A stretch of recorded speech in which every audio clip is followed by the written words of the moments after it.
so we're getting ready. We got Thanksgiving coming up shortly. WKRP in Cincinnati. Cincinnati, baby. They've got those T-shirts out now that you can say WKRP in Cincinnati Great Turkey Drop Thanksgiving. I'll go put it on for our next episode. You got it? Absolutely. Oh my gosh. I also got one of the shirts from one of the Nashville radio stations. Can you take a guess of which one it is? KDF. Yes, I got the KDF T-shirt. I remember that was the skyline of Nashville for you folks that are new to Middle Tennessee, and you see the Batman building, you see the LNC Tower has been there historic a long time. Right. That's an iconic building, but for years, for decades, it was KDF. You would see those letters, as you drove down. And that was a rock station. Can you take me back when we were just kids? We weren't scared of getting older, yeah.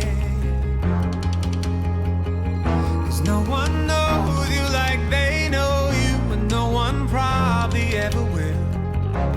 You can grow up, make new ones, but truth is there's nothing like old friends.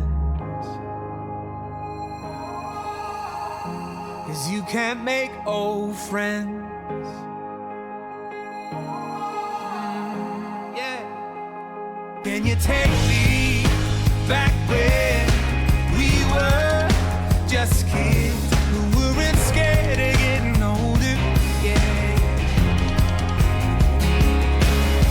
Now I've got some good friends now. Welcome to the show that has little to no meaning and makes little to no sense. It is the show where you can expect the unexpected. This is Nonsensical Talk, on the air and in the cloud. Those crazy hosts will talk about anything and everything. And now, from their home studios in Middle Tennessee, here is your hosts, Alan Robertson and Joey Smith. Woo. All right, so here we are. We're back. Again, hope y'all enjoyed last week's episode, and as we try to throw these out to you a little bit at a time, for the most part, had a great conversation last week about the sports of Kentucky and some of Tennessee. More Kentucky than Tennessee. It's like we're microdosing you guys.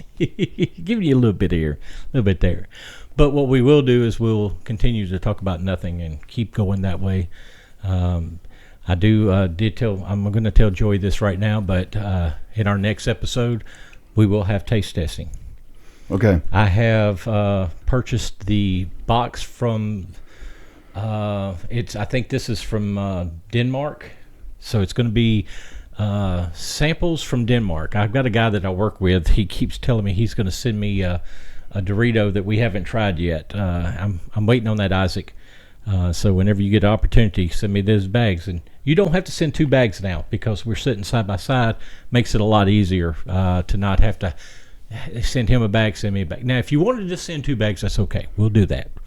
I'm sure that we can find people that'll eat them for us if we don't do it ourselves. Maybe, maybe not. We'll know what things to dare the people yes. after we like, hey, try this. Ooh, that's not the reaction I had. But it totally was the reaction we had.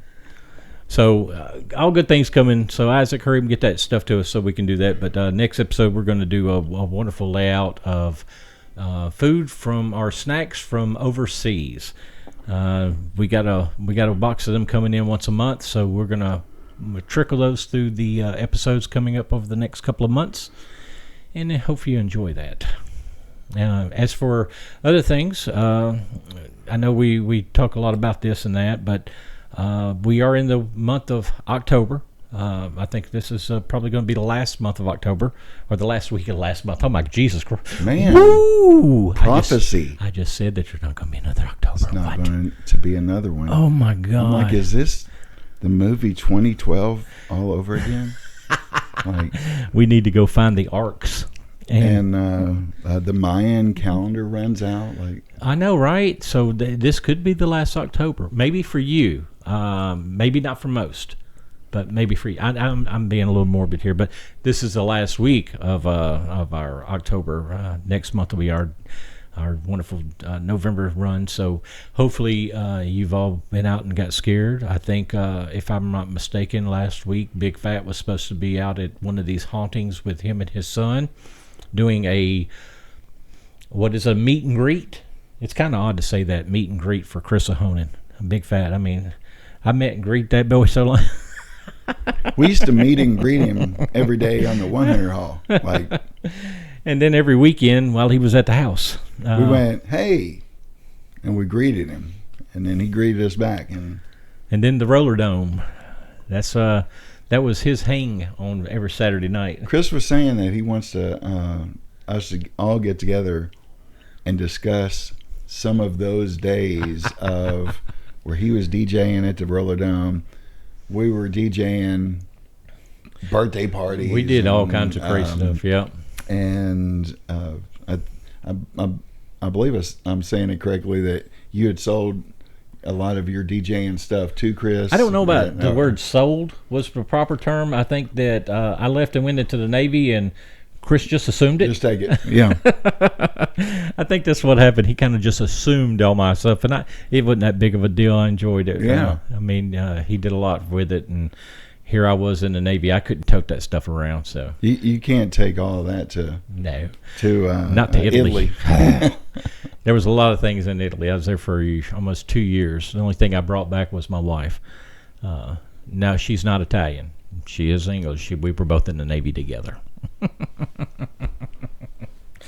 So, but yeah, other than that, we're going to sit down with Chris in a few weeks and probably a couple months and just have a whole episode tied around the crap we used to do back in the day with him in tow. We need to get another one with Mark in it because believe it or not, that was our childhood. Hanging around Mark, Lori, Randy, and my sister. And Amy Martin was even part of that every now and again. Mm-hmm. So there was a lot going on down in the days of Lafayette. That's where Lafayette. To let you know where you're from, if you hear Lafayette, it's not Lafayette unless you live in Louisiana. It's Lafayette. You have the French accent there, but Lafayette is Lafayette, Kentucky. You need to go see the episode "What Are We Eating?" because that's when we did our report from Lafayette, Kentucky. And the big deal about Lafayette is that it was named after a general from Washington, along with a bunch of other things that were named Lafayette. Marquis Lafayette. Yep, Marquis Lafayette. And the cool thing about it is I got when we did that whole episode on Marquis Lafayette. Basically, I got a hit from over in France that the guy said, "Oh, our Marquis," and I was like, "Man, that is cool that people in France were watching the episode talking about the namesake of the town we grew up in." But if you grew up in Fayette County, or you grew up in Lafayette, or you grew up in Fayetteville, all of these names were named after Lafayette. He was he was whenever he landed on the 50th year anniversary of the United States in 1826, because 1776 plus 50 years, 1826, he came back over to New York, and there were 20, 30 states at that point, and started touring. It took him 2 years to tour and see how America has grown in those 50 years. Each place he went to, they dedicated either a town, a city, or a county, or all three to Lafayette. But they said when he landed at New York, so many people went to greet him at the harbor.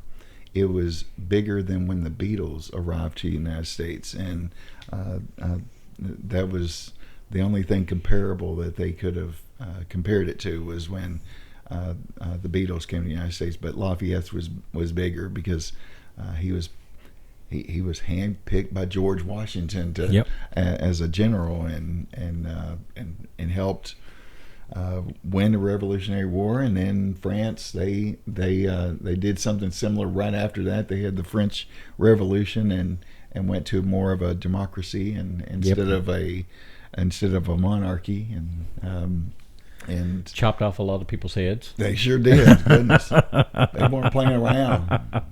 They went one step Like, further. don't say let them eat cake and Yeah. then think you can just say that. Like, That's not good. it's not good. It's like, and it's weird seeing Kristen Dunst play that part. Yes. I'm like, you know how this movie ends, right? Like You're like, going to play this part. like you know it's what cool when you're queen all at the very beginning of it, and then the town's been in poverty for decades, and read the room is all we're trying to say is. Oh yeah. Alan and I were talking right before we got on here, and he said that he was going to do a few things, and one fell swoop. And I said, one fell swoop. That sounds like Nate Bargatze. And I asked him if he had ever heard that skit. So you guys comment in the comments about Nate Bargatze's one fell swoop. But in short, basically, he said that his wife was like, okay, what we're going to do is we're going to go out, we're going to run some errands, then we're going to come back at the house. We're going to, do some things here, and then we're going to go back out and do some more errands. One fell swoop. He's like, wait a minute, that's not one fell swoop. She goes, yeah, one fell swoop. He goes,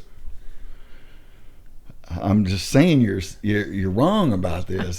That's not an example of one. You're going to be out in the community having one fell swoop conversations and make us look stupid if I don't correct you on this. He said they got into a big argument and they weren't talking to each other, and then you went to bed. You went to bed mad, and That's a Tennessee boy. And you're sitting there like, and then you're at that point where you're about to go, hey, I'm sorry about today. But that ain't what it means. No, that is awesome. But that ain't what it means, though. Then you're back into the argument. Now, Nick, he is a Nashville native. I think he went to Vanderbilt, if I'm not mistaken. No, he's just a big Vanderbilt He's a big Vanderbilt fan. Okay. He's from the Old Hickory area of Davidson County, which Old is Hickory. So if he's like from Old Hickory, Hermitage, Old Hickory, then he doesn't belong as a Vanderbilt fan because he does not, but he likes them. And, Okay. The Vanderbilt, they'll take any fans willing to cheer for them and pay money to come see them. Like, thank you. You don't have to go to school here anymore to be our fan. What was it they used to say whenever they'd lose a game? They would always say, yeah, we may have lost, but you'll be cleaning up after us. That was their big thing. Ooh, burn. Yes, you may beat us in sports, but you'll be cleaning up after us. We'll be serving our kids fries on our way to a ski trip. How you like them apples? Oh, how do you like them apples? That's a Goodwill Hunting. Goodwill Hunting, yes. Says, hey, do you like apples? I got her number. How do you like them apples? I love it. Oh, good times. Got to watch that again. I saw that a couple of weeks ago, and I love it every time I see it. But that was written by Ben Affleck and Matt Damon. Yes. And if you ever watch the making of that movie, it's a great thing. It's So the director that they had chosen was doing the filming, and you remember Robin Williams at the end of the movie comes out, grabs the letter, reads the letter, and says, that son of a bitch stole my line. And that was, Matt Damon was hitting the director in the head, going, that's it, that's the one. Because he came out and did like 10 or 12 takes, because that's usually what they do is they'll come out, they'll do a take, they'll do it again, and so they may say something different every time. But when he said the son of a bitch stole my line, that's Matt Damon lost his mind on that one and said that's the one. And is that the line where he said had to meet a girl? Yep, had to meet a girl. Yep, I got to go meet a girl. So good movie. If you ever want to see a good thing on YouTube, pull up that making of that movie, because the amount of work that went in. They sold the movie, they had to buy it back because they were actually going to make the movie without Ben Affleck and Matt Damon. And they were actually going to make the movie without them because they didn't like them in that role. But they bought the movie back because so they can release it. Yeah, so Fox. They can control the characters. Right. I think Fox is ultimately the one that ended up buying the movie, so that way they could do it, and they kind of gave them carte blanche on who was going to play what parts and all that stuff. So, yeah, it's a good documentary. And the other documentary that I will tell you is Drummer First. Drummer First. Yes, that is the Phil Collins story. Basically, it's Phil Collins. About Genesis? Yeah, it starts with Genesis and how when what's his name went away from Genesis, Robert Plant, and he had to step into the singing role because they were doing all these auditions and nobody was ever cutting the bill, and whole time Phil Collins was singing with them, and he's like, "Look, I'm just going to do it," and they let him do it. The funny thing is that if you watch that documentary, you'll find that at one time Phil Collins wrote the song "In the Air Tonight" and put it on a 8-track or a cassette tape, and he took it and played it for a producer, and the producer says, "Do not go anywhere else. Come to me." And then one of the Genesis guys heard the song and he says, "Phil's fixing to go on his own," because the "In the Air Tonight" was such a good song that he took it away. But the whole premise of this is it's a YouTube thing about Drummer First, where he wasn't comfortable singing. He wasn't comfortable as a frontman because he loved to drum. He even started. He was in another band as a drummer during the Genesis and Phil Collins time frame. I think I can't remember the name of it, but it was I think something about blinds. But he did the drumming part for it, and somebody heard it and said, "That's Phil Collins," because you could tell drummers can tell who's drumming by the way they hit. Yeah. And Phil Collins was one of that famous drummers that everybody knew when he was drumming who it was.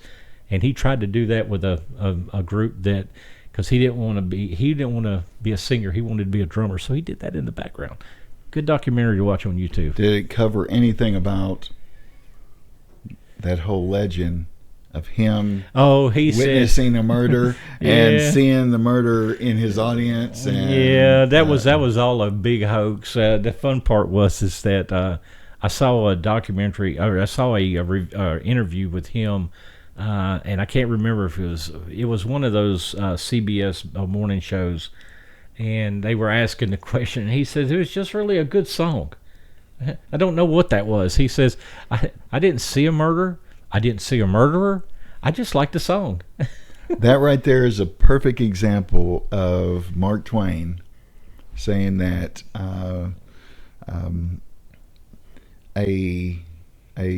a lie or a false story will travel around the world while the truth is getting its boots on. And the sad part about it is... It travels so fast. All you need is like a little bit of shock to that story. Like, he saw a murder, and while he was singing that song... He was singing it to him. Murder was in the audience. And the sad part is I was going to Christian County High School at the time, and I helped the rumor. Because I used to tell everybody, yeah, you didn't hear the story? Because I heard the story and I pushed the story. So they had me so convinced that, yeah, it was a story. But years later you find out, yeah, it's all a crock. He just had a good song and liked the sound of it. And then you got to hear the famous, 6-beat, do-doom, do-doom, do-doom, doom, doom, doom. Okay, this is tangent time. Well, we're always on a tangent. Because when you were on Phil Collins and The Heat of the Night, guess what was popping in my head? I have no idea. Was it Miami Vice? Yes. Oh my God, we think too much alike. I'm picturing Tubbs and Crockett. They got a movie coming out in 2027. They're in a white Ferrari driving through downtown Miami, and it's nighttime, and Tubbs looks at Crockett like, with the Jerry curl blowing and the wind's blowing through his hair. So basically, in the 80s, if you were a detective in Miami, they issue Ferraris. Is what they made you think, that you had to wear no shirt under a jacket, and it had to have a pink something. or a white jacket. Things had a lot of turquoise and flamingos going on. And I get the dress shoes, but my God, how can you chase somebody in dress shoes? I don't know, but they made it look easy. Tubbs could do it. Yes, he could, and made it look easy. I don't understand that, but hey, here we are. That was kind of that transition from Magnum PI, Hawaii detectives. So did you hear the story of Miami Tom? detectives. Did you hear the story of? He's 80 now. Well, yeah. Not only is he 80, but did you know that he used to before he became the detective, the PI, he was working as a gardener. Even I think it was a gardener. Whatever he was doing, the first year he had no money while they were in Hawaii filming the show Magnum PI, and for the first year he lived with someone that basically was doing work to be able to stay alive. And then when it became a hit, he didn't need that. Someone anymore. said, "That's a glorious mustache on that gardener out there." Need to Put him in some 3-inch shorts. Yes, let's see. And let's get that brown helicopter with the color stripes on it, and we put him in a red Ferrari and a guy named Higgins in an English bulldog. That's the movie right there. That's the movie. That's it. Let's see. What was it? Or that's the TV show. Like, we could pitch TV shows all day long. Okay, picture this. Oh my God! I A forgot glorious mustache, a helicopter, scenes of Hawaii, dun, dun, dun, dun, dun, dun, dun, dun, dun, dun, just flying over the volcanoes and stuff. So he was in a dating game. He was a Rockford Files and Young and the Restless before being recruited into that. So yeah, that was pretty wild. The new Hawaii 5-0. Did you ever watch it? I saw bits and pieces of it. I never really. Oh Lord. Of course, we're shifting now from Magnum PI to Hawaii 5-0, but I didn't want to confuse it with the old one. Right. Okay, the old one made a not a catchphrase. What? Book 'em, Dano. That's it. Book 'em, Dano. Book 'em, Dano. But then they didn't do that in the new one, did they? That was your catchphrase when you caught the guy. But the thing is Book 'em, Dano. that wasn't Dano one of the detectives? Yeah. So Like, take him to the jail and write up the paperwork is basically doesn't sound as good as Book 'em, Dano. No, But, I wouldn't do it. But I was on one of the episodes of the new Hawaii 5-0. They're chasing a guy, and they're like, "Where's he going? We're on an island." Like, You can't do. You're not going too far. You're going to end up in a circle somewhere. Yeah, you're just going to kind of. All you got to do is put 5 people on 5 different roads. You're going to catch them. Was the famous line of this one.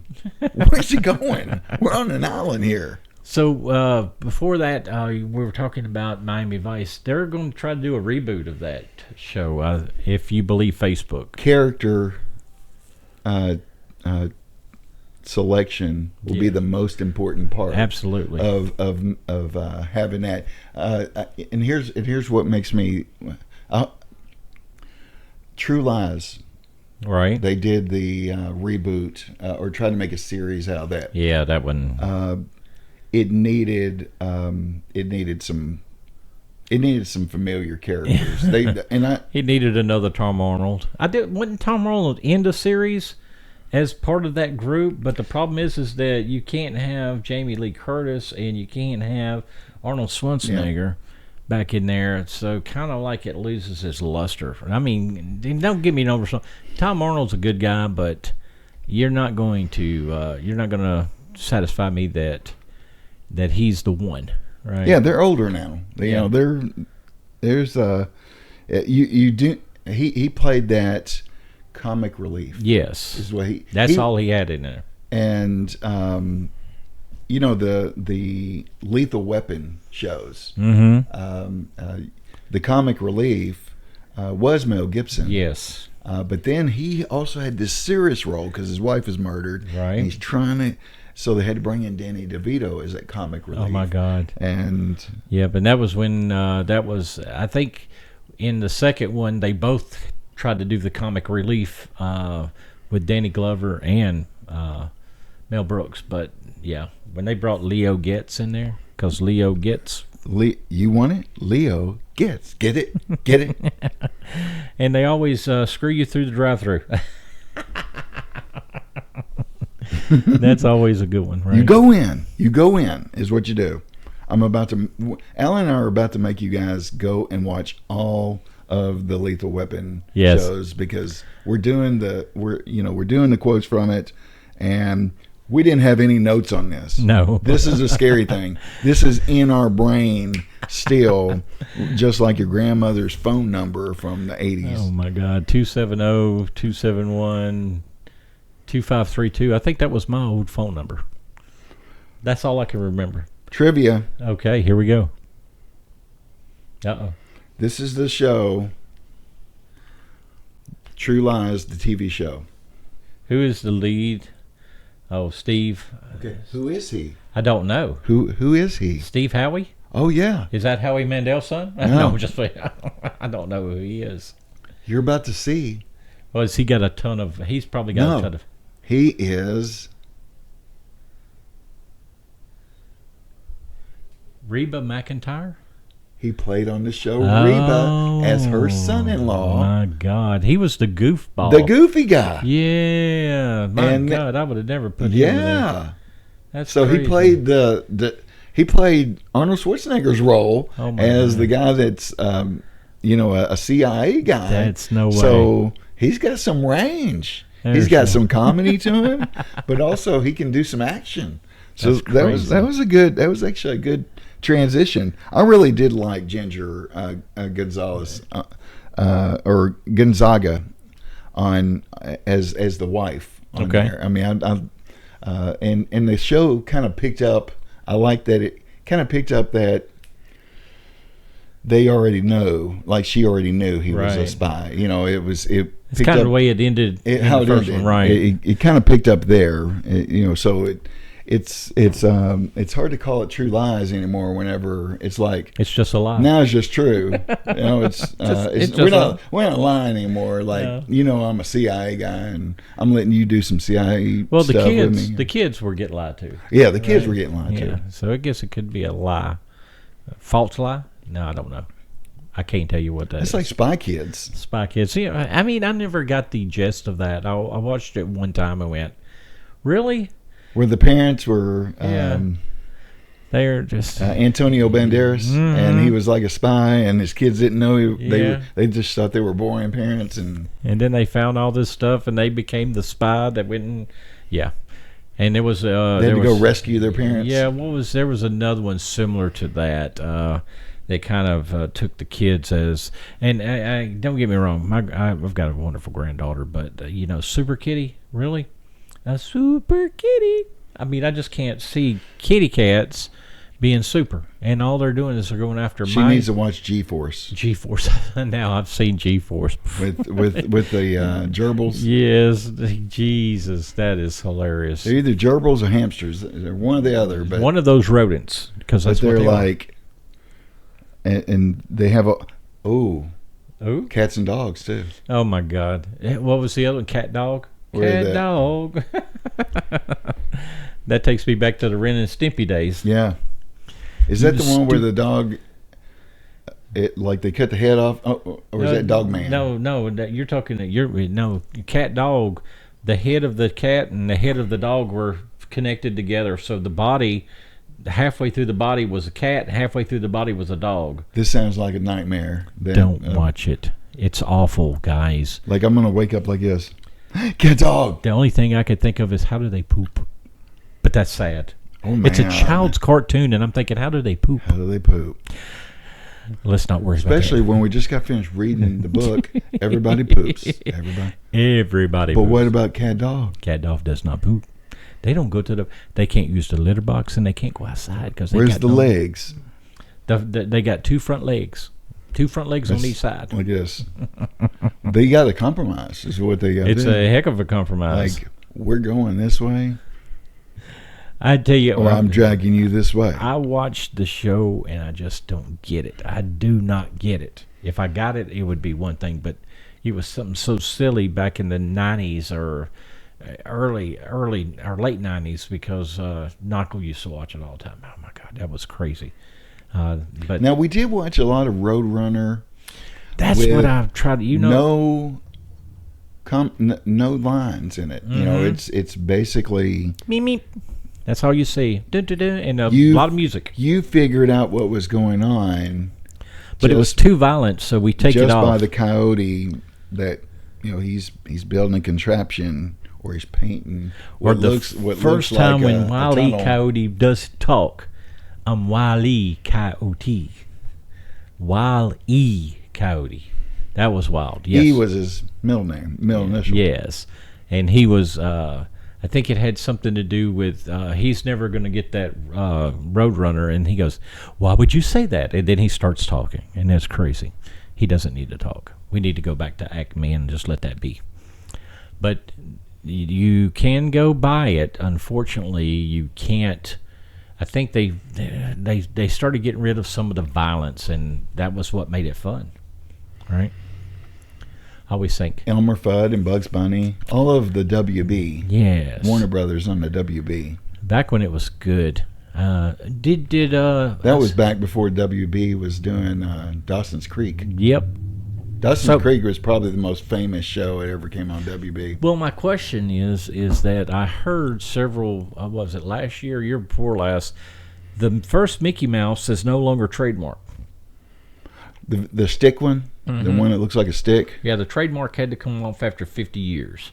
Oh. Or 100. I can't remember the actual time frame. Golly, that was because Walt did those like in the 20s and 30s. It wasn't until 1955 they did the Disneyland theme park. Disneyland theme park, right? So it told me that copyright laws do go out. So just think that if we were to live 50 years, Joey, we could actually Nonsensical Talk's done by other people. Yeah, Nonsensical Talk not only done by other people. It's done every day by you guys. Yeah, you talk crazy. And we're just part of you. We're like David Pumpkins. What is it? And what are you guys? We're part of it. You guys. I'm David Pumpkins, man. So Saturday Night Live. Tom Hanks. Yep, that's what. God, dog. You see how our brain works right there. That takes me way, bam, out of it. Oh my God! And then what is it? So now they've got. If you go through Facebook and you're scrolling through the reels, there's always like a Keenan and Peele and a Saturday Night Live skit, and oh my God, if I have to hear different variations of the Aaron, it's the first one was great. The second one, they're grabbing. The third one, yeah, I'm done. Now they started doing it to football players and basketball players. Mm-hmm. They go out and do that. I'm like, come on, guys. The skit was great. Let it be. The one skit of the football player where I was watching a behind the scenes of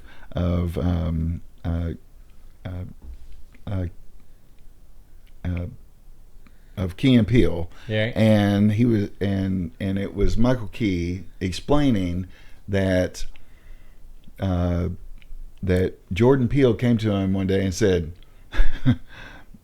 there was this football player on television last night, and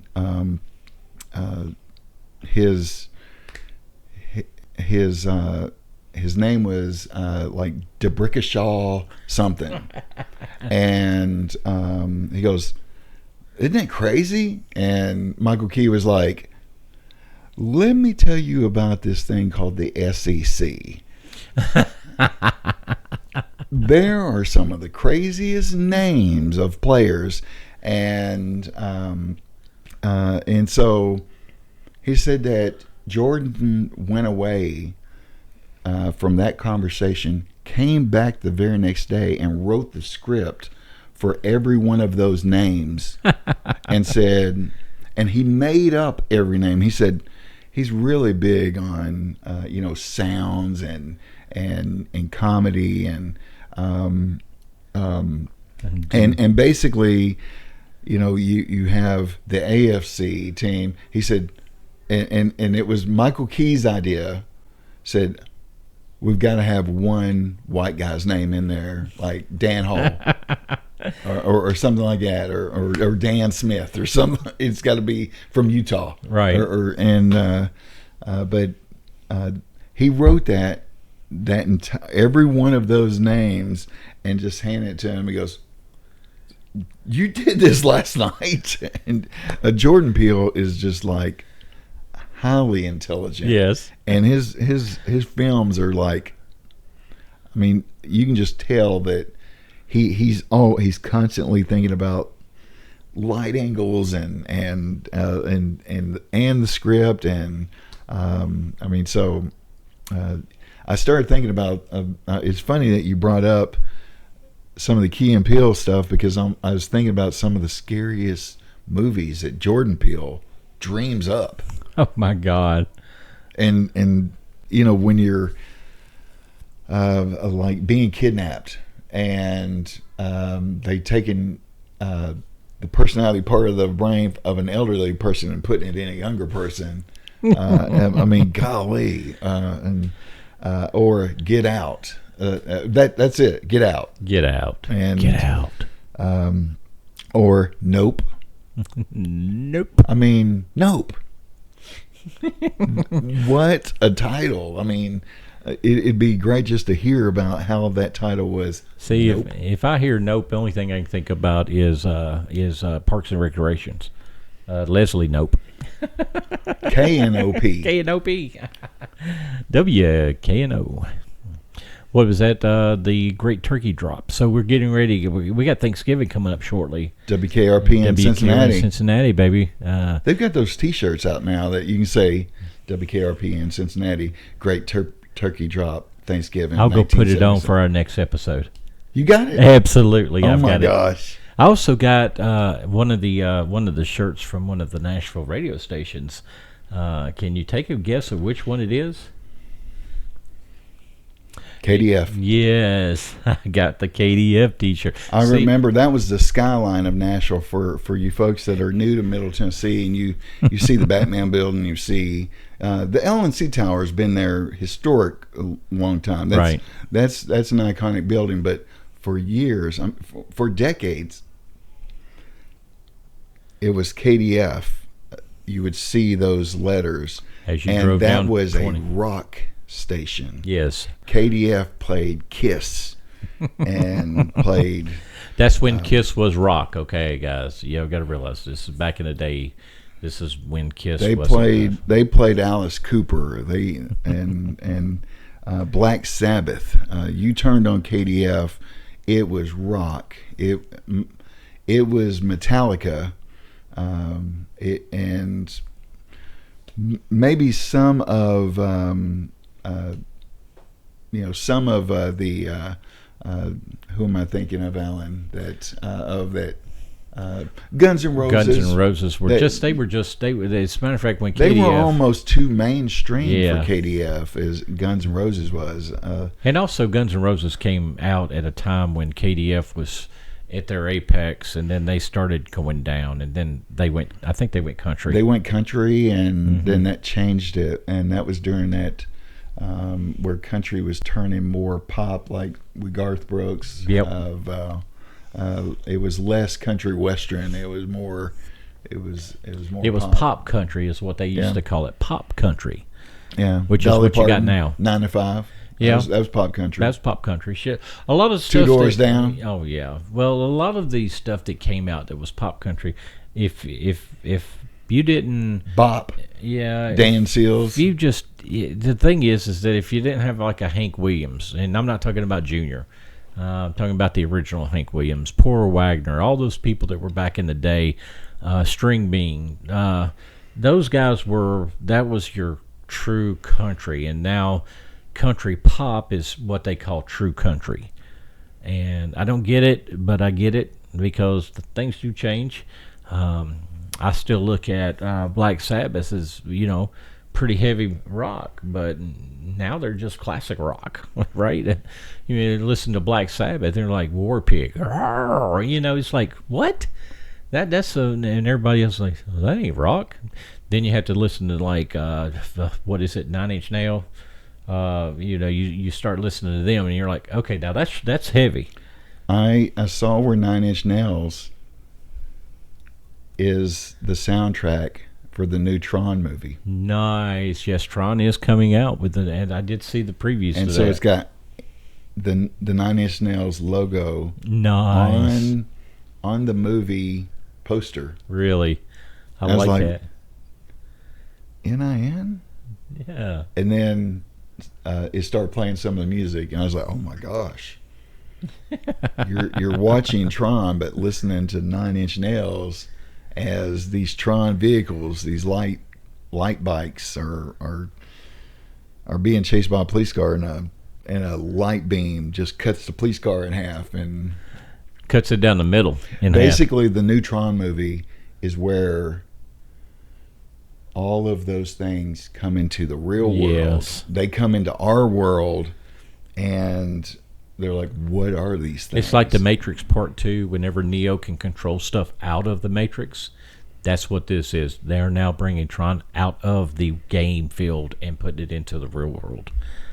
So I hope you enjoy that. That's like the fourth wall. It is. Whoa. Like I'm talking to you right now. That's the fourth wall right there. It's like nice shirt. Oh, and if you have on a bad shirt, then it's not a nice shirt. Still, no shirt. No. Ooh, like Lord. Put your shirt on, boy. Put your shirt on. Put shirt on when you're frying bacon. Gristles. Yes. You'll have pains or little red dots on you. Yes. It's what was it? Somebody said, yeah, you don't fry bacon in the nude. Yeah. Ouch. Yes. So You don't go to a urinal with flip-flops on. You just don't do that. or a busy urinal trough with flip-flops on. Yeah, because if you're standing there with a bunch of guys and you're like, I'm gonna wait till you guys all get done. I made a poor wardrobe choice of coming to Disney today with flip-flops, with just flip-flops on, or Crocs, because they do. I wanted to be comfortable and cool. I didn't want my feet getting hot, but I don't want them getting wet either. Oh, that's awesome. Okay, so let's tell everybody that come back to the next show. We're going to talk a little bit more. This one right here, the next show. I will have already been to Disney World. Ooh. And our last episode, I had if you're watching on YouTube, I had it says Great Big Beautiful Tomorrow. Carousel Progress is like one of my favorite theme park. It's not really a ride, it's / show, but you're watching different scenes of the American family going through the 19th century. And so my family and I always go on fall break go to Disney World, and so are the kids coming, or they're out? So just Molly's still in college, but a lot of times we fly her down midweek. But Heather and I, we'll go and do some cool things. Like see, that's when it gets fun. Basically, it turned into we weren't taking the kids to Disney World. We were going, and y'all can come along, is because that's kind of what we did with our empty nest syndrome. Is like we like to have fun. We like to. We're going to go do our own thing, and y'all can do what you want to do. You and can we'll hang be up back there at the villa if you want to while we're at the park. And so the first vacation that me and my wife went on by ourselves, that was